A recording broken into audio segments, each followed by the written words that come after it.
Menteri Koordinator Bidang Hukum Hak Asasi Manusia atau HAM, Imigrasi dan Permasyarakatan atau Menkokumham IMIPAS Yusril Iza Mahendra memastikan pemerintah tidak akan menjadi penengah di tengah kisru dualisme kepemimpinan di Partai Persatuan Pembangunan atau PPP. Dalam siaran persnya, Yusril meminta PPP agar tak menjadikan pemerintah untuk menyelesaikan masalah internal partai tersebut, sebab pemerintah wajib bersikap objektif dan tidak memihak salah satu kubu. Pemerintah dalam hal ini Kemenkokumham IMIPAS hanya akan melegalisasi kepengurusan partai yang sah dengan sangat hati-hati. PPP lagi-lagi pecah jadi dua. Muktamar PPP kemarin menghasilkan dua ketua umum yang sama-sama menyatakan diri sebagai pemimpin Partai Ka'bah yang sah untuk periode 2025 hingga 2030. Muhammad Mardiono dan Agus Suparmanto juga mengklaim terpilih aklamasi melalui mekanisme internal yang sesuai ADART PPP. Bahkan menyatakan bakal segera mengurus pengesahan kepengurusan partai yang baru ke Direktoral Jenderal atau Dirjen Administrasi Hukum Umum atau AHU di Kemenkokumham IMIPAS. Terkait itu, Yusril mempersilahkan kepengurusan PPP versi siapapun mendaftarkan susunan kepengurusan baru. Tapi pengesahan hanya akan mengacu pada keabsahan dan hukum-hukum yang berlaku. Artinya legalitas ketua umum yang sah tentu tak bisa diakomodir dari pemerintah.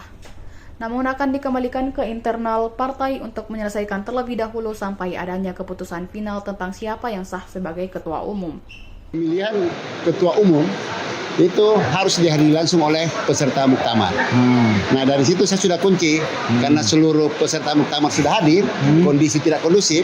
Bagaimana kalau kita aklamasi untuk Pak Mardiono? Oh gitu alasannya. Nah, karena sudah banyak tidak setuju ya saya ketok palu aja. Oh iya, tadi kan Romi juga ngeklaim itu aklamasi sepihak katanya. Ya memang sepihak karena dia nggak setuju.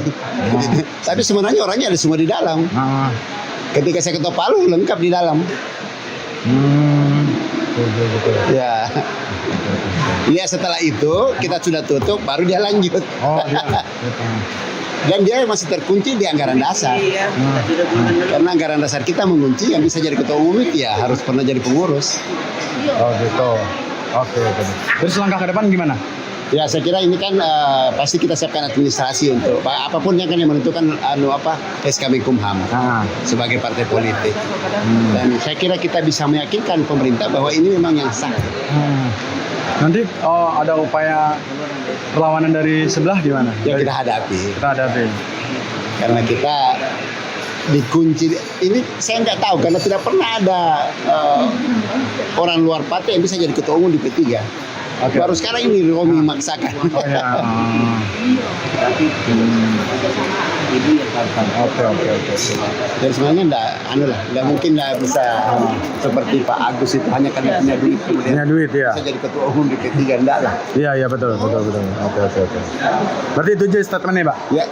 Karenanya kami perlu menegaskan Muktamar P3 ke-10 2025 telah usai dan telah terpilih Haji Agus Suparmanto bersama 12 orang formatur yang mewakili Dewan Pimpinan Pusat dan Dewan Pimpinan Wilayah P3 seluruh Indonesia yang akan mulai bekerja mulai malam ini untuk menyusun kepengurusan dan diberikan waktu berdasarkan anggaran rumah tangga P3 selama 30 hari ke depan.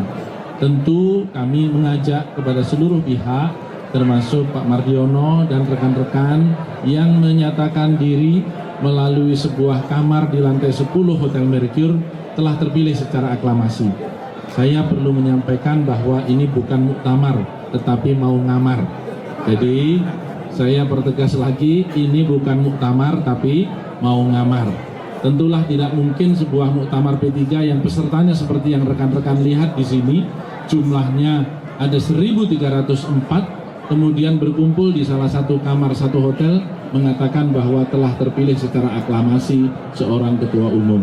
Saya mengajak rekan-rekan media untuk berpikir secara jernih, secara sehat, dan mohon ini dibantu dikabarkan ke seluruh rakyat Indonesia bahwa kepengurusan P3 terpilih melalui sebuah proses yang konstitusional menurut anggaran dasar dan rumah tangga partai yang berlaku.